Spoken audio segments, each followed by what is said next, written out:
안녕하십니까. 저는 농림축산검역본부 조류질병과에 근무하는 이지연입니다. 오늘은 그 여름철에 산란기 농장에서 문제가 될 수 있는 그런 닭 진드기에 대한 예방 및 방제 방법에 대해서 말씀드리도록 하겠습니다.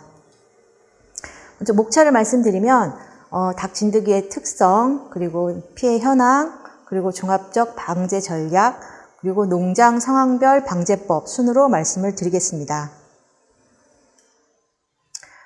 닭 진드기란 모두 아시겠지만은 흔히 이제 와구모라고 많이 불리고 있습니다. 그리고 학명을 보면은 이제 레드마이트라고요. 많이 이제 불리우고요. 분류상으로는 이제 절지동물에 속합니다. 절지동물문에 속하는 진드기, 강에 속하는 이제 거고요. 색깔은 지금 보시는 것처럼 이제 흡혈을 한 건지 하지 않았는 건지에 따라서 이렇게 색깔이 다릅니다. 이제 흡혈을 하지 않았을 때는 이렇게 회백색을 띠게 되고요. 그리고 이제 흡혈을 하게 됐을 때는 이렇게 흡혈을 많이 했기 때문에 가득 피가 차서 이렇게 적색으로 보이게 되겠습니다. 크기는 이제 흡혈을 했거나 하지 않았거나 여러 가지 어떤 상태에 따라서 최대 한 1mm 정도 미만이고요. 이렇게 1mm 그리고 0.65mm 이 정도 사이즈의 크기를 가지고 있습니다. 이 닭진드기는 이제 일반 보통 다른 진드기에 비해서는 크기가 좀 작은 편이고요. 그리고 이 견고함도 좀 약한 편입니다. 그리고 이제 주로 야행성이라서 밤에 이제 활동을 많이 합니다. 그리고 이제 밤에 나와서 한두 시간 동안 집중적으로 이제 흡혈을 하고 이제 나가게 되는데요. 그리고 이제 잘 사는 그런 이제 최적의 그 온습도가 25도씨에서 30도씨, 그리고 습도는 60에서 70% 정도가 이제 이제 지내는 그런 이제 온습도인데요. 이제 이게 그 개사에 있는 그 온습도하고 유사하기 때문에 그래서 개사 내에서 특히 많이 번식하면서 잘 살게 되는 이제 그런 문제가 이제 생기게 됩니다. 이 진드기는 이제 흡혈을 해서 번식도 하고 이렇게 계속 하지만 흡혈하지 않고서도 최장 8개월에서 10개월까지도 생존이 가능을 합니다. 그렇기 때문에 휴지기가 지나고 나서도 이제 다시 번식을 하는 이유가 그동안에 흡혈하지 않고도 이렇게 길게 생존할 수 있기 때문에 그동안에 이제 구석에 살아있다가 다시 나와서 이렇게 번식을 하게 됩니다. 보통 한 번 이제 생활사는 이제 한 7일 정도가 보통이고요. 7일마다 계속 번식을 하기 때문에 기하급수적으로 늘어나게 됩니다. 그리고 어미 한 마리가 한 번 생활사가 한 번 돌 때 보통 4개에서 8개의 충난을 산란을 하고 평생 한 5번 정도 하기 때문에 총 이제 30에서 50개를 산란을 할 수 있습니다. 그렇기 때문에 이 증식되는 속도가 엄청 빠르죠. 그래서 이제 더더욱이나 문제가 되고 있습니다. 네, 보시면 이제 처음에 알에서 시작해서 유충, 그리고 제1약충, 제2약충, 그 다음에 성충을 거쳐서 이렇게 한 번의 생활사가 되고요. 주로 이제 제1약충하고 제2약충, 성충 때 이제 보시면은 이제 빨갛잖아요. 그러니까 이럴 때 주로 흡혈을 이제 많이 하게 됩니다. 이렇게 최적의 온습도가 될 경우에는 주로 이렇게 한 번 도는데 한 일주일 정도 되고, 그 다음에 한 10도에서 20도 사이에는 이 한 번 이제 생활사가 도는데 한 2배 정도의 시간이 걸리고, 한 9도씨 미만이 되면 거의 이제 번식은 하지 않고 가만히 있는 그런 식의 어떤 패턴을 가지고 있습니다. 진드기가 이제 선호하는 장소, 숨어 있거나 선호하는 장소는 이 개사 내에서 이렇게 좁고 어둡고 습한 곳을 좋아합니다. 그래서 이제 낮에는 주로 이제 개사에서 케이지라든지 개분 벨트라든지 집란 벨트 또는 먼지 등에서 이렇게 숨어서 군집을 이루고 있다가 밤이 되면 이제 나와서 닭에 부착해서 이제 흡혈을 하고요. 그런 이제 패턴을 가지고 있습니다. 그런데 이제 굉장히 그 진드기의 밀도가 굉장히 높은 경우에는 뭐 이제 이렇게 돌아다니다 계란 표면에서도 확인되고 뭐 이런 경우도 있고요. 특히 이제 낮에도 이렇게 진드기가 많이 보이고 그러면 이제 오염된 상황이 굉장히 심한 상태인 거죠. 엄청나게 많은 진드기가 있는 거죠. 눈으로 보일 정도면 낮에. 그렇습니다. 여기 보시면 주로 이제 그 뭐 이렇게 케이지끼리 이제 접합되고 있는 뭐 케이지와 케이지가 이렇게 같이 이렇게 접합되는 주로 부위라든지 아니면 케이지의 이 안쪽에라든지 아니면 이렇게 뭐 사료통하고 연결되는 부위라든지 아니면 이렇게 집단 벨트하고 이 주위라든지 뭐 개분 벨트 이렇게 그런 부위 쪽에서 특히 이렇게 진드기가 많이 서식하는 것을 볼 수가 있습니다.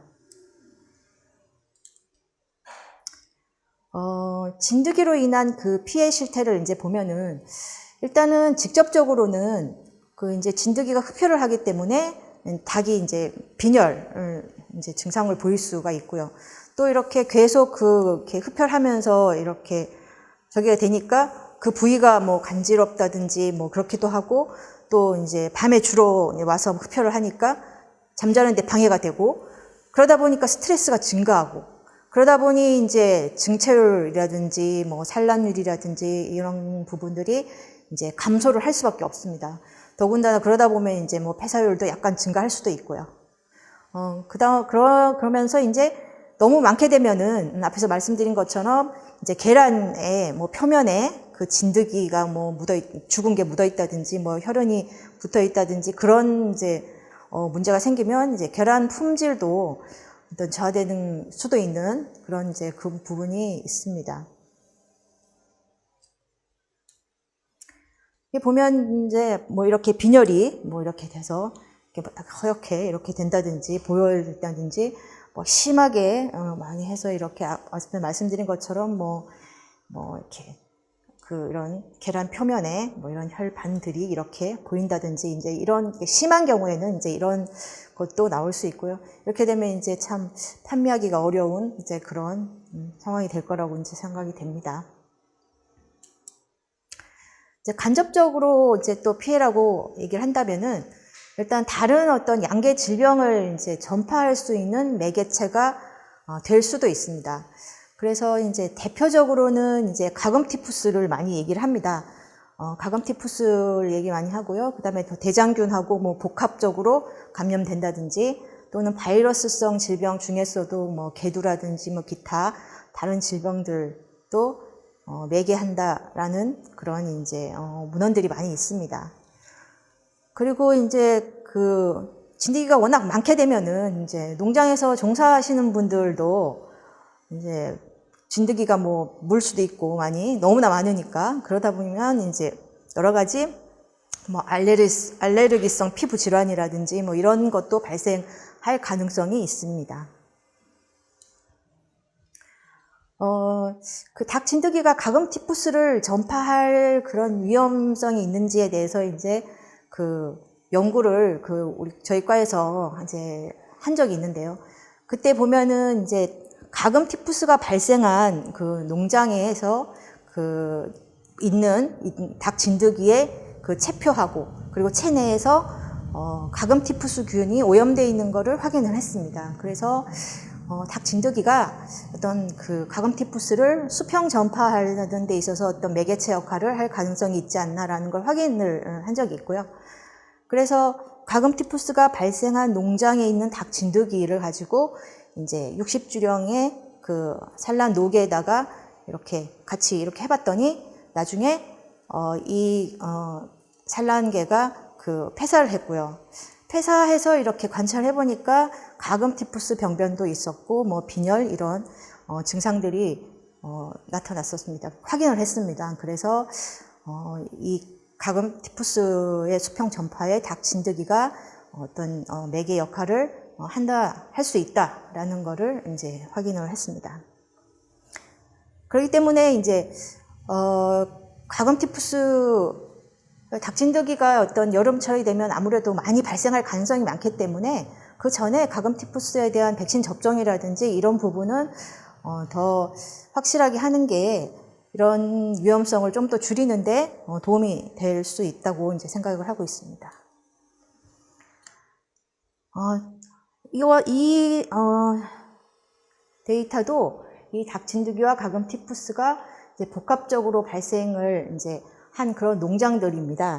그래서 이제 전국적으로 다른 이제 5개 농장에 대해서 이렇게 조사를 해 봤는데, 공교롭게도 이렇게 닭진드기가 이렇게 조금 있는 곳,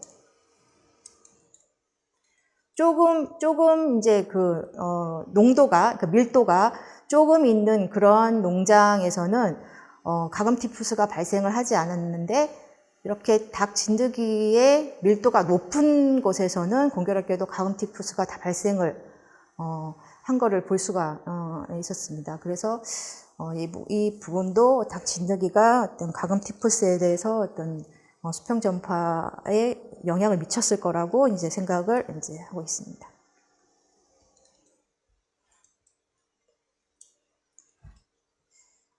이 사례는 닭진드기가 대장균증하고 복합적으로 발생한 이제 사례입니다.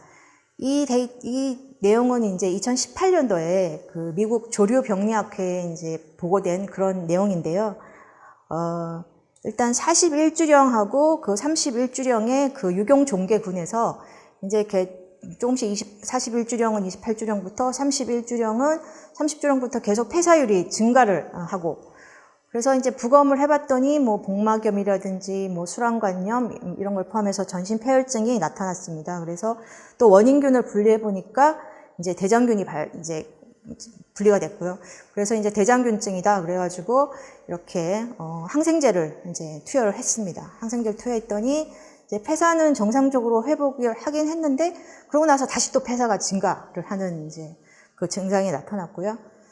그래서 이렇게 조사를 해보니까 그 닭진드기에 대한 구제제를 사용하던 걸 중지한 시기하고 대장균증에 의해서 폐사가 발생한 시기가 굉장히 유사하다는 걸 이제 확인을 했습니다. 그래서 또 거기다가 닭진드기가 주로 이제 서식하고 있는 그런 난상 안에서 닭이 폐사하고, 그래서 아마 이거는 닭진드기가 매개하고 있을 것이다라고 추정을 해서 했고요. 거기다가 또 이제 임상 발생한 닭하고 그 닭진드기에서 분리된 대장균하고 다 이렇게 분자 유전학적 검사를 해봤더니 동일하다는 걸 확인했습니다. 그래서 이 닭진드기가 이 대장균증을 이렇게 매개를 했을 것이다, 이렇게 추정할 수 있었고요.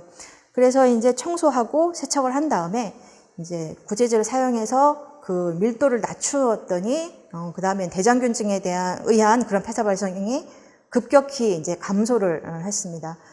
그래서 대장균증도 이제 닭진드기와 이제 뗄래야 뗄 수 없는 약간의 관계가 있음을 확인할 수 있었습니다. 이 사례는 이제 일본에서 발표한 사례입니다. 일본에서 발표한 그 데이터를 보면은 일단 이제 개두를 닭진드기가 발생한 것 중에, 그러니까 닭진드기가 나온 중에 그 샘플 중에 한 10% 정도에서 그 개두의 그 바이러스가 같이 분리가 되었다라는 것을 이제 일본에서 보고한 그런 문헌입니다. 그래서 개두도 닭진드기가 매개를 할 수도 있다라는 그런 가능성을 이제 확인할 수가 있습니다. 닭진드기는 이제 딱히 이렇게 박멸을 한다든지 할 수 있는 특별한 방법이 있거나 그런 거는 아닌 질병이라고 할 수 있습니다. 다 아시다시피. 그래서 어떤 종합적인 그런 방제 전략이라고 할까요? 그러니까 어떤 박멸보다는 그 밀도 관리를 해서 밀도를 우리가 컨트롤할 수 있는 수준으로 낮춰서 그 수준을 유지해 나가는 게 어떤 종합적인 방제 전략이라고 할 수 있을 것 같습니다.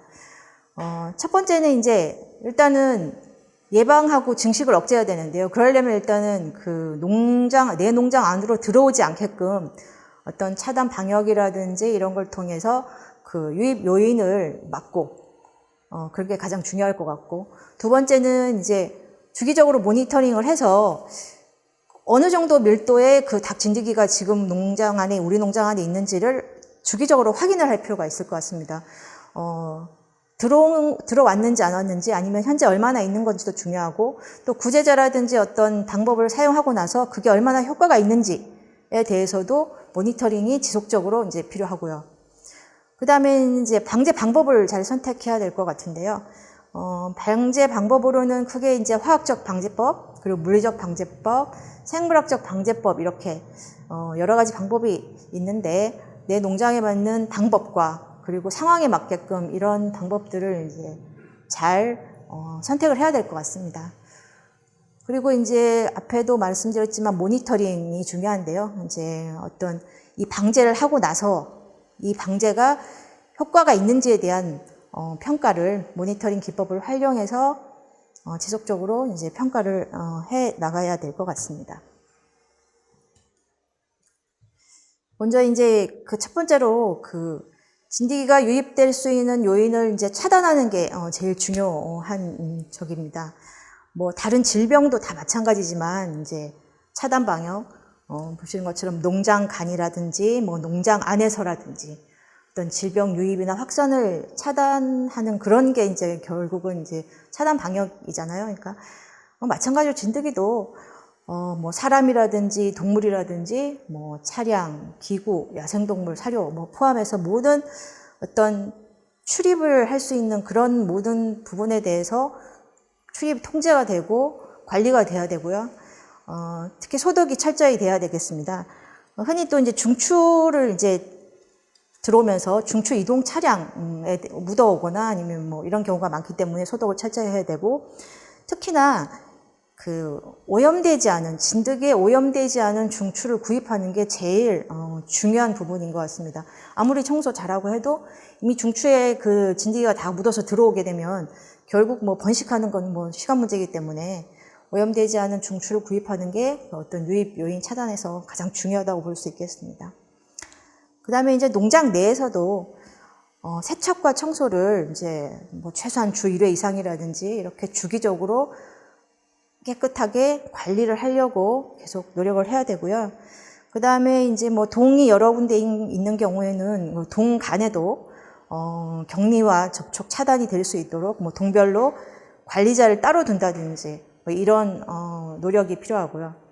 그리고 이제 다 그 출하가 된 다음에는 박멸이라는 게 쉽진 않지만 어쨌든 최대한으로 이 그 개사를 깨끗하게 청소하고 소독하고 그런 걸 통해서 박멸을 하기 위한 노력이 가장 중요할 것 같습니다. 그 다음에 이제 뭐 닭에서도 닭 자체가 건강하고 이제 저기 하면은 아무래도 조금 더 버티기 쉬우니까요.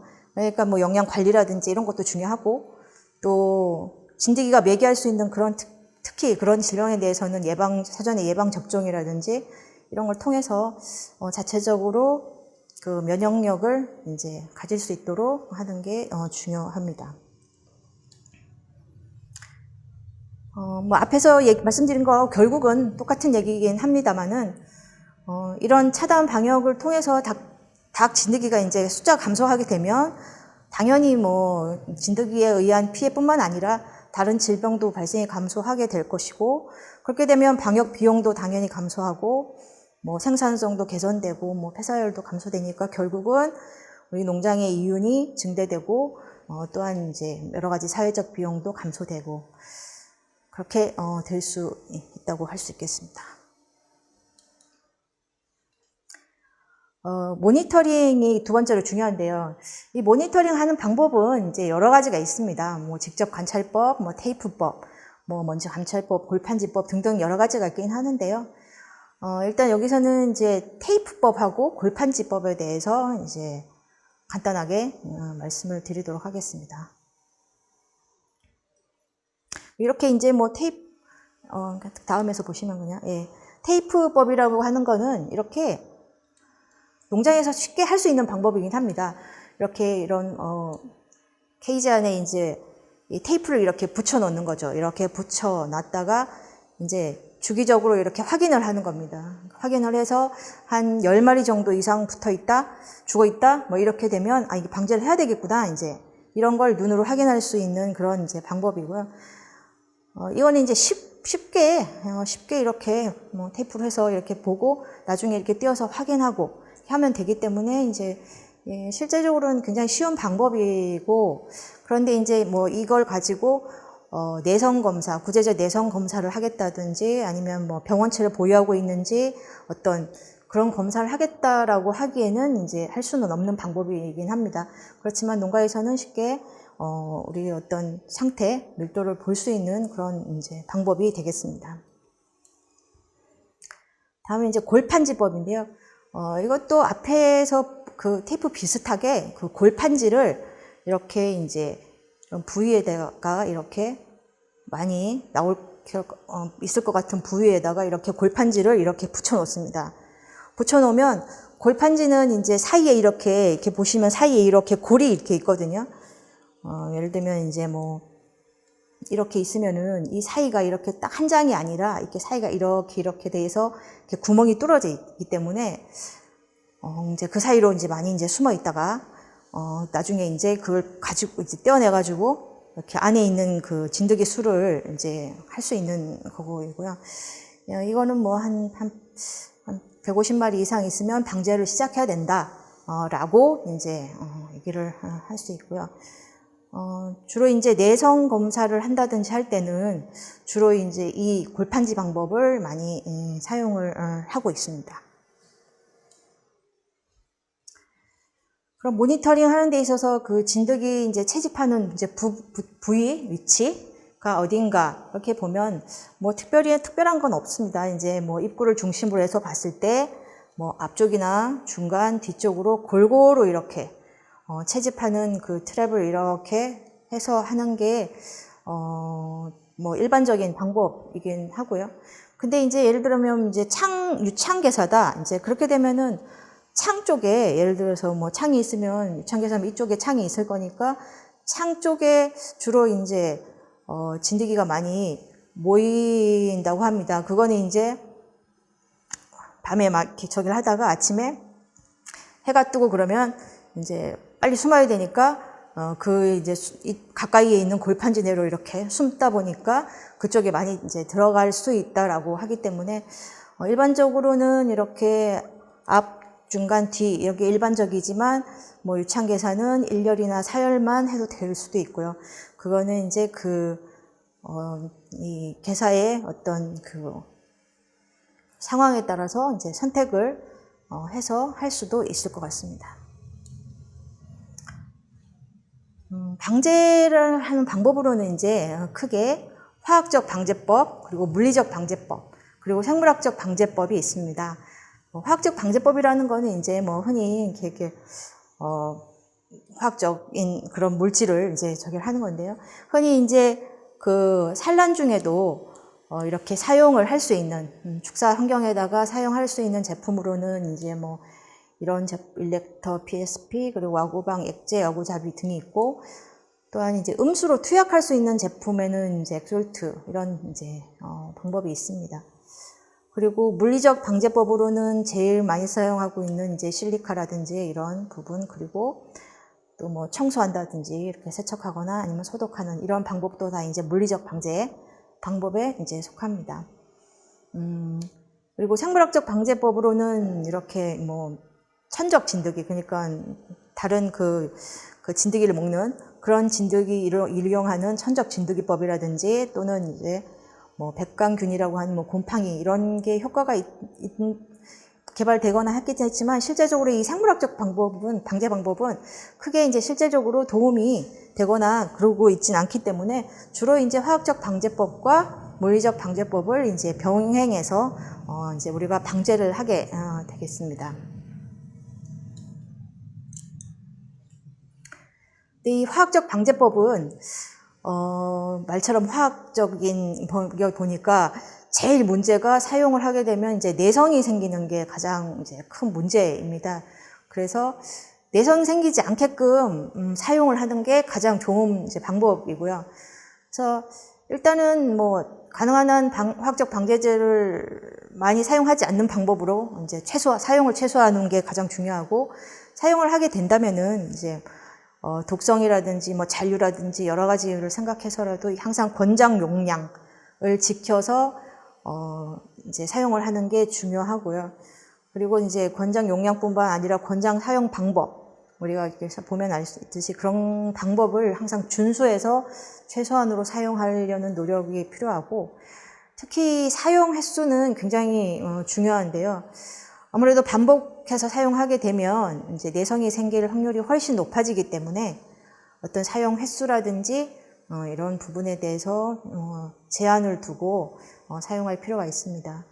그리고 이 내성이 생길 확률이 높기 때문에 이제 여러 가지 화학적 방제제를 두고 이렇게 돌아가면서 쓸 수 있게끔 하나를 계속 쓰지 않고 이렇게 할 수 있는 그런 방법으로 내성을 좀 생성이 되는 걸 방지하기 위한 노력이 필요한데요. 실제적으로는 뭐 그렇게 화학적 방제제가 아주 많이 있는 것도 아니기 때문에 사실 실질적으로 크게 그렇게 사용이 뭐 원활하게 그렇게 할 수 있는 거는 사실 아닙니다. 그래서 일단 이제 필요하면은 그 내성 검사를 해서 이렇게 감수성이 있는지 없는지, 이 약제가 우리가 있는지를 검사를 해서 그 효과 있는 구제제를 사용하는 게 중요하다고 할 수 있겠습니다. 이거는 이제 그 닭진드기에 대한 구제제에 대한 감수성 검사하는 그런 이제 내용입니다. 어떻게 하는지를 이제 잠깐 이제 설명을 이제 드리면은, 이렇게 그 곤충 이렇게 사육통이 있고요. 그리고 여과지가 있습니다. 근데 이 사육통에다가 이 여과지를 이렇게 넣고, 그 다음에 이제 우리가 그 검사를 하고자 하는 그 구제제가 이제 권장 희석 배수가 있으니까 그렇게 희석된 용량을 이 위에다가 이렇게 딱 1.5ml를 접종을 쭉 해서 이걸 적시게 됩니다. 그러면 이제 그 구제제가 이렇게 딱 여과지에 이제 잘 퍼지게 될 거고요. 그걸 이제 한 30분 정도 그 이제 휴무드라는, 보통 이제 뭐 그 별건 아니고 이렇게 잘 건조시켜주는, 적절하게 그렇게 이제 온습도 돼 있는 그런 데다 넣어서 이렇게 잘 조금 어느 정도 한 다음에 이렇게 흡착을 시켜준 다음에 거기에다가 이렇게 닭 진드기를 이제 20마리를 이렇게 집어넣습니다. 이렇게 집어넣어가지고 이제 그 온습도, 그 진드기가 좋아하는 그 온습도 25도에서 30도씩, 그리고 70% 온습도가 되는 거기에다가 그런 장비에다가 집어넣고 24시간 동안 이제 그 놔둡니다. 놔두면은 이제 이 구제제가 진드기에 효과가 있다, 진드기를 죽이는 효과가 있다, 그러면 24시간 후에 이렇게 현미경이나 이렇게 보게 되면 진드기가 많이 죽어 있을 거고요. 효과가 없으면은 뭐 별로 안 죽어 있을 거고요. 그러니까 그거를 관찰을 해서 거기서 이제 가장 좋은 거는 80% 이상 사멸이 되는 그런 이제 구제제를 선택해서 사용하는 게 이제 제일 좋고요. 그러니까 그 사멸률이 제일 높은 거 선택해서 사용하면 좋고, 가능하면 80% 넘는 게 좋고, 근데 80% 넘는 게 없다 그러면 뭐 60%라도 넘는 거 주는 게 있으면 또 그거를 선택하는 그런 식으로, 어쨌든 그 뭔가 이렇게 사멸을 시키는 효과가 더 높은 그런 이제 구제제를 선택을 하는 게 굉장히 중요한 그런 점입니다. 효과가 있어야지 한 번에 이렇게 많이 죽이지, 괜히 쓸데없이 그 효과가 없는 걸 하게 되면 내성만 자꾸 늘어날 뿐입니다. 다음에 이제 구제제 내성이 이제 생성되는 기전을 이렇게 보게 되면은 크게 이제 한 가지 약제를 이제 지속적으로 계속 사용을 하게 되면 이것이 이제 한 번씩 세대를 거듭할수록 내성이 증가하게 됩니다. 그럴 수밖에 없는 게, 일단 이제 이렇게 감수성이 있는 것과 내성이 있는 게 이렇게 섞여 있습니다. 왜냐면은 뭐 이렇게 약제를 한 번도 하지 않았다면 모르지만 약제를 처치하게 되면 이런 게 있고요. 그리고 약제를 처치해도 그 중에 이제 약제에 의해서 죽는 애들도 있지만 그 중에 기본적으로 내성을 갖고 있던 애들은 살아남는 거고, 그리고 그 내성이 없었다고 할지라도 약제가 거기에 있는 모든 진드기 모두에게 다 이렇게 딱 뭐랄까 살포가 된다든지 아니면 저기가 된다든지 하기는 힘들기 때문에, 어디에 이렇게 막 숨어 있다든지 이러다 보면, 그렇기 때문에 그렇게 해서 또 살아남는 애들이 있거든요. 그래서 죽어도 어쨌든 이런 애들이, 내성이 있는 애들, 그리고 약제 처치가 미흡한 애들이 살아남고, 얘네들이 또 막 증식하고, 여기서 또 약제를 처치해도 결국 내성이 있던 애들은 살아남고, 뭐 있는 것 중에 또 그냥 뭐 이거 그렇게 되다 보면 계속 내성 있는 것들만 늘어나고 그래서 대부분이 내성이 있게 되면 그 약제는 이제 효과가 없게 될 수밖에 없습니다. 그렇기 때문에 단일 약제를 지속적으로 사용하는 것은 내성을 증가하는 이제 지름길이라고 볼 수 있고요.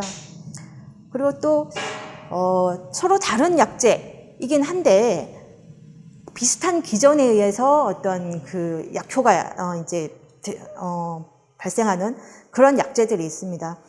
예를 들면 뭐 유기인계 농약이라든지 뭐 피레스로이드계 농약이라든지 이런 게 이제 그런데 얘네들은 이제 서로 간에 어떤 기전이 비슷하게 되면 이제 서로 내성도 공유한다라는 이제 그런 게 있기 때문에 이렇게 사용을 할 때 그런 부분도 이제 확인을 하면서 사용할 필요가 있겠습니다. 이 데이터는 그 2018년도에 이제 저희가 이게 체란 중에도 사용할 수 있는 그런 이제 구제제인 와구방하고 일렉터 PSP에 대해서 그 감수성이 있는지 없는지를 이제 검사를 해본 데이터인데요.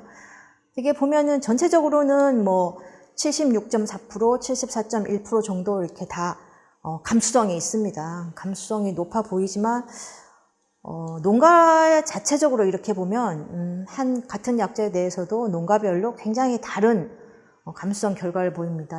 굉장히 뭐 50%도 안 되고 30% 네, 이런 데도 있고 높은 데는 90%도 있지만 이렇게 차이가 농가별로 굉장히 많이 나는 게 있거든요. 이거는 결국은 이런 농가들은 이 약제에 대해서 이제 내성이 많이 생긴 거죠. 그래서 이 결국은 뭐 사용 가능하다, 남들 잘 듣는다고 해서 꼭 우리 농가에 잘 들으라는 보장이 없기 때문에 어떤 감수성이 있는지에 대해서는 검사를 항상 해보고 사용하는 게 좋은 방법입니다. 다음에 이제 물리적 방제 방법입니다.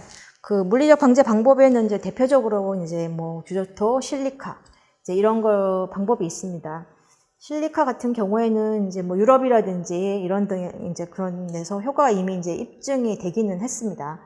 그리고 물리적으로 이렇게 도포해서 사용한 거기 때문에 화학적 방제제처럼 어떤 내성이 생성되거나 하는 그런 위험은 없습니다.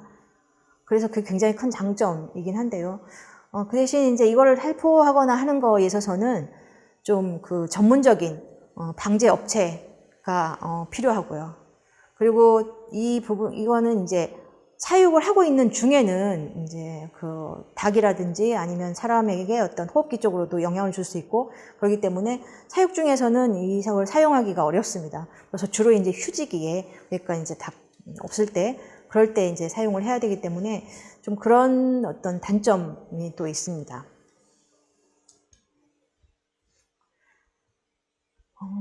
그 16개의 어떤 그 개사에 대해서 이 실리카가 그 어느 정도 그 기간 동안 방어가 되는지 할 수 있는지 이런 부분에 대해서 이제 그 조사한 그런 이제 자료입니다. 아이고 죄송합니다. 자료입니다. 이렇게 보시면은 평균적으로는 이렇게 한 6개월 정도 이제 효과가 있고요. 최대해서는 한 8개월까지도 되는 곳도 있습니다. 근데 어쨌든 사용을 하신 분들한테 이제 의견을 들어보면은 어쨌거나 이걸 사용하면 그 안 했을 때보다 훨씬 이렇게 효과가 뭐 딱히 이렇게 뭐 많다기보다 어쨌든 평소에 그 사용하지 않았을 때보다는 훨씬 효과가 있는 것을 이렇게 체감적으로 느끼신다라는 말씀을 많이 하시기 때문에 이렇게 이 정도 기간 동안에는 효과가 분명히 있는 것으로 이제 지속적으로 효과가 있는 것으로 이제 우리가 확인할 수 있었습니다. 물리적 방제에서 이제 세척이나 소독이 이제 얼마나 중요한지 그 부분을 이제 말씀을 드리려고 합니다. 이렇게 뭐 2개의 농장이 있는데 이렇게 한 농장은 뭐 유창이냐 무창이냐 그런 게 중요한 건 아니고요.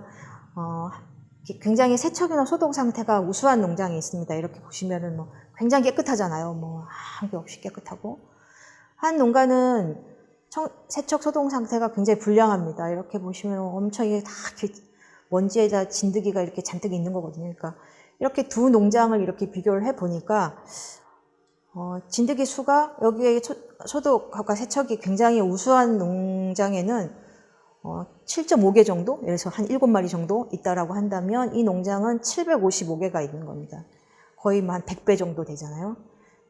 그러니까는 이게 청소, 이렇게 어떤 세척, 이런 상태가 실제적으로 닭 진드기가 어떤 밀도에 있어서 굉장히 영향을 줄 수가 있습니다. 그럴 수밖에 없는 게 이렇게 깨끗하면 진드기가 어디 붙어 살 데가 별로 없기 때문에 그럴 수밖에 없고요. 여기는 다 이렇게 숨어 살 수 있기 때문에.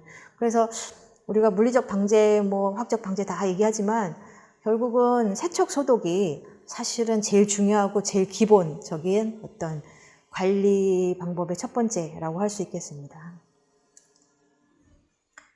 물리적 방제법에 대해서는 이제 각각의 장단점 이런 걸 얘기해 보자면 고압 세척은 이제 굉장히 틈새도 다 오염 제거되지만 또 개사가 부식된다든지 이런 단점이 있을 수 있고요. 열 소독도 알까지 제거하는 장점이 있지만 또 이런 부분도 있고. 그래서 실리카 같은 경우에는 앞에도 말씀드렸다시피 효과는 있지만 또 비용이 들고 그리고 또 전문적인 업체라든지 장비가 필요한 그런 단점도 있고요. 그리고 규조토 같은 경우에는 간편하고 또 실리카보다는 싸지만 이것도 또 먼지라든지 습도에 영향을 줄 수가 있기 때문에. 근데 거기에 비해서 이제 계면활성 제품은 이제 흔히 보면 우리가 비누 같은 게 계면활성제 이런 거잖아요. 그러니까 그건 아니지만 어쨌든 계면활성 제품 같은 경우에는 굉장히 간편하면서도 이렇게 남아서 잔존돼서 어떤 영향을 미치거나 그런 일은 이제 없기 때문에 이런 이제 계면활성 제품을 이용해서 어떤 이제 이렇게 청소 소독하는 건 굉장히 중요한 그런 효과 있는 방법이라고 할 수 있고요. 어쨌든 이 물리적 방제법하고 화학적 방제법을 어느 하나만 사용해서 되지는 않고 이 두 가지 방법을 병행해서 사용했을 때 효과가 훨씬 증가한다는 거는 여러 이제 데이터를 통해서 이제 확인할 수 있고요. 또 이제 또 하나 이제 이렇게 보면은 이제 과초산이 함유된 소독제나 닭진 이런 걸 같은 게 사용했을 경우에는 또 이런 농도가 높다든지 해도 사용하기에 또 어려운 점도 있습니다. 그래서 어쨌든 여러 가지 방법이 있고 이제 방법마다 이제 장단점이 있기 때문에 그 상황이라든지 우리 농장의 상황, 그 진드기의 농도도 다 다르고 그렇기 때문에 어떤 상황에 따라서 조금씩 그 방법을 병행하는데 조금씩 달리하면서 효과적인 방법을 찾아서 사용하는 게 굉장히 중요하다고 할 수 있겠습니다. 모니터링은 소독이든 아니면 그 구제제 사용한 후에 효과 평가든 이런 걸 하기 위해서 모니터링이 굉장히 필요하고요. 그러니까 모니터링은 최소한 주 1회 간격으로 지속적으로 이제 하면서 지난주보다 올라갔나? 지난주랑 비슷한가? 이런 식으로 계속 모니터링을 해나가는 겁니다. 그래서 어느 일정 이상 올라간다 그러면 그때 이제 구제제를 처치해주고 다시 그러면 처치해주면 이제 줄어들겠죠?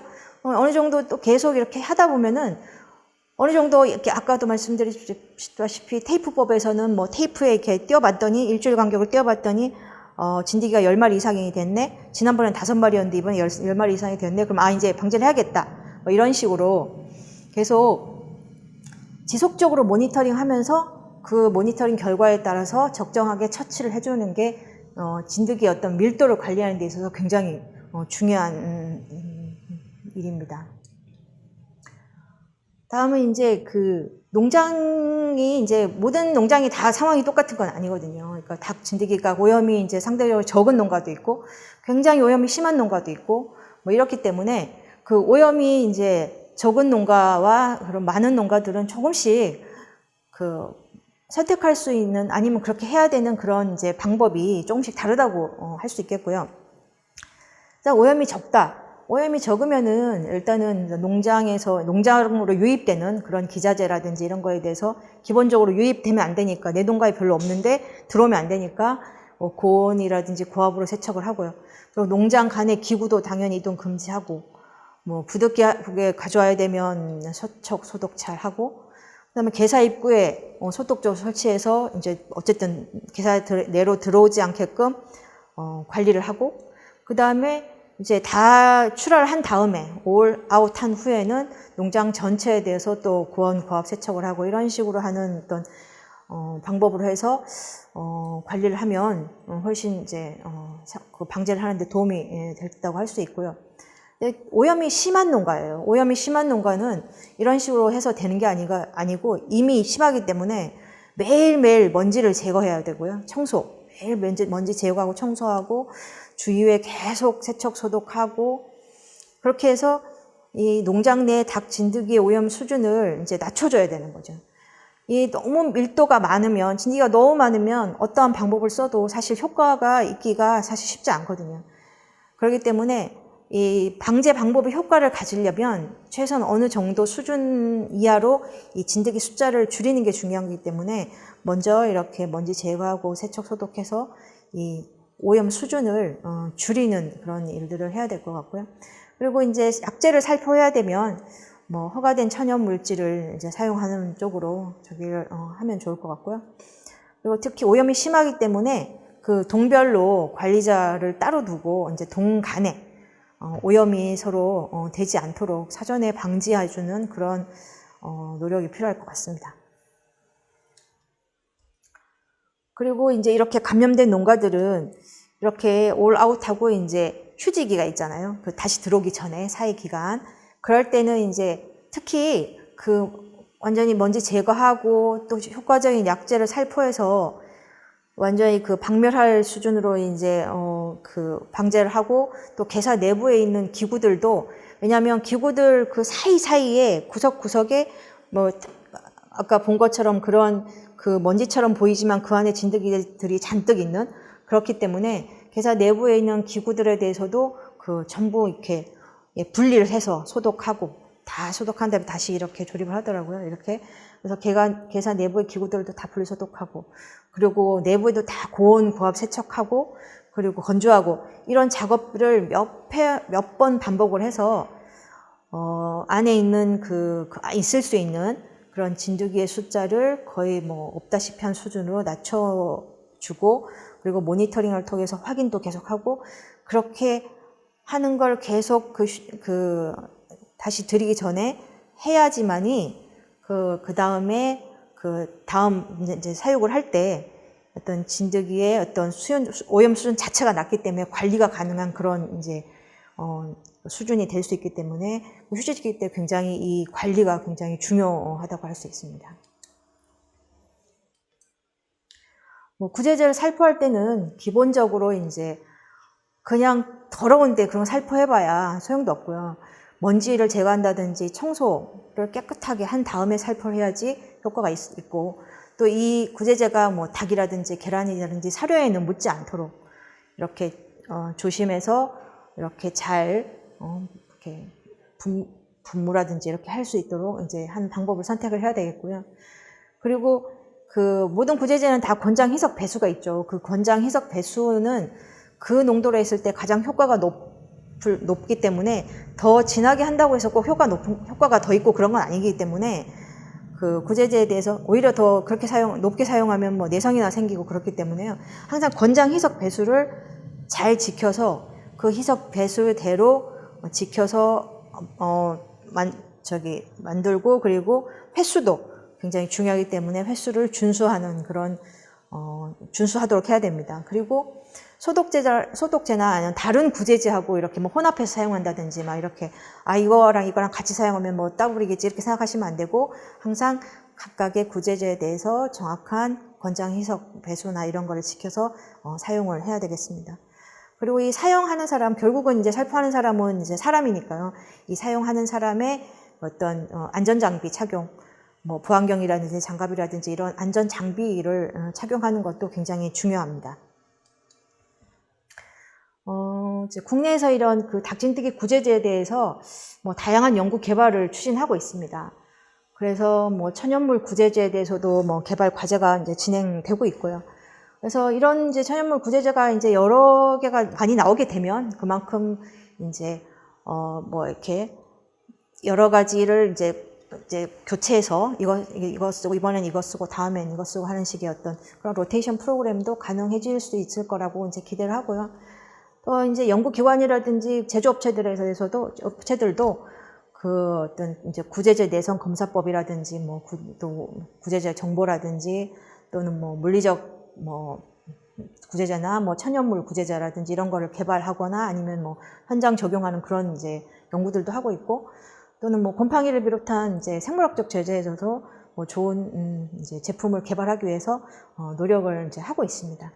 이제 이런 노력들에 따라서 이제 여러 가지 종류의 어떤 구제제가 나오게 되면 그만큼 이제 사용하는 데 있어서 선택지가 넓어지기 때문에 이제 사용이 훨씬 이제 구제 진드기에 대한 어떤 피해를 줄이는데 도움이 될 수 있을 거라고 생각합니다.